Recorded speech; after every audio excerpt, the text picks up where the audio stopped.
Every silo has a rule nobody questions. Dig down. Dig sideways.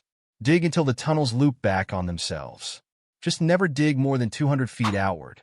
Ed Harwood has run the mines under Silo 18 for years, and even he treats that number like scripture instead of policy. 300 years of digging, and the miners still stop at 200 feet. That is not a mining regulation. That is a leash.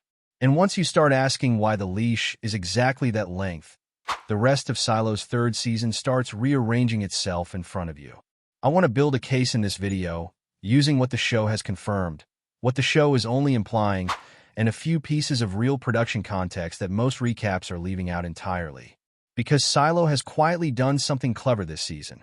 It gave us a before-time storyline showing exactly how these silos were built, with real drills, a real Georgia construction site, and a real billionaire pulling the strings.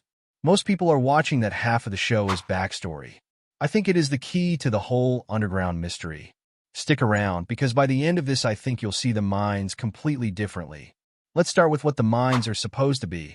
Bernard sentences Lucas to 10 years of hauling iron ore back in Season 1, so on paper this is a labor economy. Or in punishment served, Silo keeps functioning. Nothing sinister about that on its own. Silos need metal. Prisoners need somewhere to go. Everybody wins except the prisoner. That's the official story, and for 2 seasons the show mostly let us believe it. Season 3 breaks that story wide open, and it does it almost by accident, in a scene that's easy to miss if you're not paying attention. Camille is trying to track down Lucas. She knows he spent years in the mines. She knows Silo 18 isn't the only silo out there. So she asks the algorithm a simple question. How far away is the next one? The algorithm won't answer directly, but it doesn't have to, because the moment Camille connects mining limits to silo secrecy, the algorithm confirms it by reacting. It warns her that horizontal digging toward another population triggers the safeguard. Camille responds by flooding an active mine with fumigation gas, with miners still working inside it, just to stop one man from possibly digging in the wrong direction. Think about the math of that decision for a second. An automated system was willing to risk mass casualties among its own workforce rather than risk one person confirming that other silos exist nearby. That is not how you protect in or supply. That is how you protect a secret. And it tells you the 200-foot rule was never really about mining efficiency. It's a containment radius. The silos, we now know, were built close enough together that Juliet could physically walk from Silo 18 to Silo 17. The entire structure of daily life down here depends on nobody finding that out. Now here's where I want to bring in something the show gave us this season that changes how I read all of this. The Before Times timeline has been quietly filling in who actually built these things and why. Daniel and Helen get taken to a construction site in Georgia by a billionaire named Perstenson. And when Daniel looks out the window, he recognizes the drilling equipment. It's built from technology he helped design himself, engineered to bore deep underground without disturbing the surface. He didn't know it at the time, but he'd already helped build the thing that would eventually bury him. That detail matters more than it looks like on the surface. It tells us the entire silo network was constructed using specialized excavation technology from the very beginning, tunneling equipment capable of moving earth quietly and precisely, without leaving surface evidence. Which means the infrastructure connecting these 50 silos isn't some later addition bolted on after the fact. It was part of the original design. The founders didn't just build 50 separate bunkers and hope for the best. They built a network with the tunneling capability baked in from day one, and then spent 3 centuries making sure nobody down below ever rediscovered it. That's the frame I want you to hold on to, because it reshapes everything happening in the present-day mines. If the original builders had access to advanced drilling tech capable of moving underground undetected, then whatever's hidden past that 200-foot line isn't primitive. It's not some crude escape tunnel a desperate miner scratched out with a pickaxe. It's likely leftover infrastructure from a construction project that already knew exactly how to move through rock quietly. The mines aren't hiding a secret passage. They're hiding the plumbing of the entire silo system. Which brings us to Lucas, because he's the first person in the present timeline to actually stumble onto proof that the map is lying. While repairing an old hard drive, he pulls up a version of Silo 18's layout that doesn't match the current one. There are lines running in from outside the silo's own footprint, one looping around the exterior wall, another circling judicial, and a tunnel at the very bottom that leads somewhere off the official map entirely. This season gives that tunnel a name, the Digger Void, and it's confirmed to be the entry point for a route that connects Silo 18 toward another silo.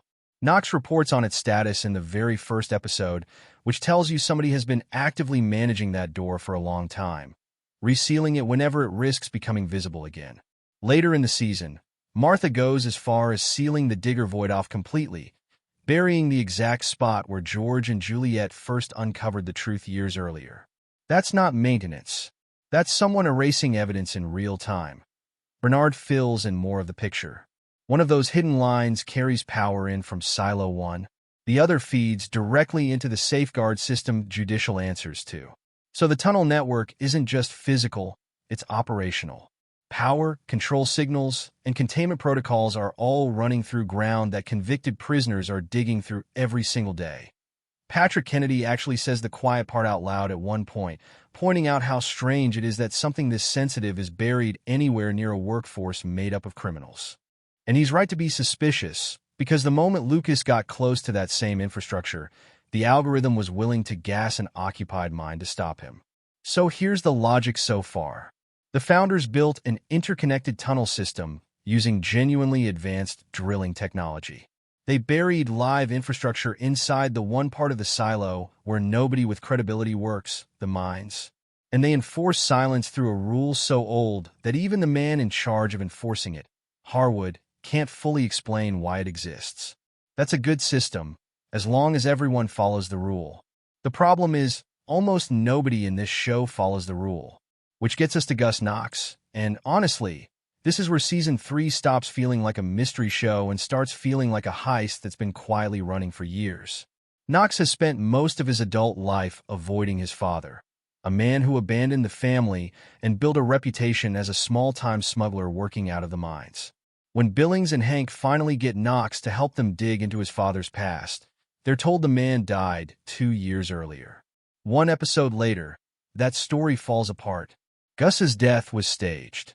Harwood arranged it personally, and the body in Gus's grave belongs to somebody else entirely. In exchange, Gus reportedly built something for Harwood.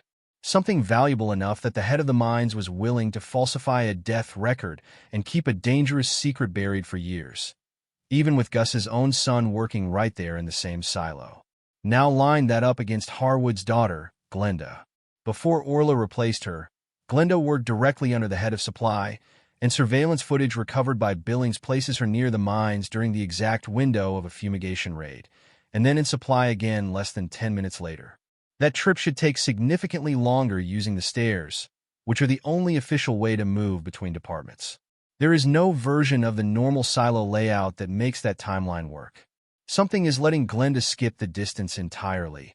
And the most obvious explanation is that her father's department has access to a route nobody else knows exists. That theory gets even stronger once you look at what's disappearing from critical supply. Orla, who took over Glenda's old position, starts noticing that essential stock is vanishing, and not in small amounts. 20 years ago, the silo had roughly 70 years' worth of replacement light bulbs in storage. A few months before the season begins, that number had already dropped to around 50. By the time Orla checks again, it's down to 2. Along with the bulbs, computers, and other irreplaceable equipment are missing too, items the silo has no way to manufacture anymore. Every one of those items normally requires multiple layers of approval just to leave the storeroom. Someone has been moving them out anyway, consistently, for years. Orla starts suspecting the missing stock is flowing toward construction, and tells her husband she wants to check something at the Gap before she says anything official. She never comes home. When her body is eventually recovered from inside a sealed mine tunnel, the autopsy rules out the fumigation gas as the cause of death. She was struck from behind, and her body was deliberately hidden somewhere she was never supposed to be found. Whoever killed her needed 2 very specific things: a way to intercept her before she got home, and a way to move a body into a closed mine tunnel without anyone noticing. A private, unmapped route through the mines solves both problems at once. So here's where the earlier point about the founders' original drilling technology comes back into play. If Gus Knox spent decades as a miner and a smuggler, he'd know the official shafts better than almost anyone alive. He'd also be exactly the kind of person who'd eventually find the edges of them, the places where old construction tunnels from the original builds still exist, half forgotten, running toward the very same infrastructure the founders tried to bury. I don't think Gus dug something new from scratch. I think he found leftover infrastructure from the original construction project, tunnels that were already there, built by the same advanced drilling systems Daniel recognized back in Georgia, and figured out how to make it usable again. That would explain almost every strange detail at once. It explains why what Gus built was valuable enough for Harwood to fake a death over. It explains how Glenda can cover that kind of distance in 10 minutes, using a route that was never designed for foot traffic in the first place. It explains why irreplaceable supply equipment is disappearing at scale, because reactivating decades-old infrastructure and keeping it powered and lit requires exactly the kind of gear that's going missing. And it explains why Orla ended up dead inside a mine tunnel that was supposed to stay closed. She wasn't chasing a small-time theft ring. She was closing in on a route that connects further than anyone in Silo 18 is supposed to know about. The show is already pointing us toward answers here. The most recent episodes have Billings tracing this exact chain, from Orla's murder, to the missing supplies, to Glenda's footage, straight to Gus Knox and the secret Harwood's been sitting on. And the next episode is teased to finally have Gus explain what he actually built. Whatever that answer turns out to be, I'd bet it's not a shortcut somebody carved out for convenience. I think it's a piece of the original network the founders never fully sealed, and Gus is the first person in 300 years who figured out how to switch it back on. If that's true, it changes what escape even means in this show. Juliet had to put on a suit, cross an exposed hillside, and survive a cleaning just to reach one other silo. If there's a functioning route running underneath the mines, connecting outward through infrastructure that already exists, someone could move between silos without ever going near an airlock. And that's precisely the outcome the founders spent 3 centuries trying to prevent, because the entire system depends on every population believing they're completely alone. 200 feet was never a mining limit. It was the edge of a much bigger secret, one the founders built directly into the ground before the first person ever moved into Silo 18. And after 300 years, it looks like somebody finally found a way past it. Let me know in the comments what you think Gus actually built down there, and whether you think that tunnel connects to another silo or to something even further out.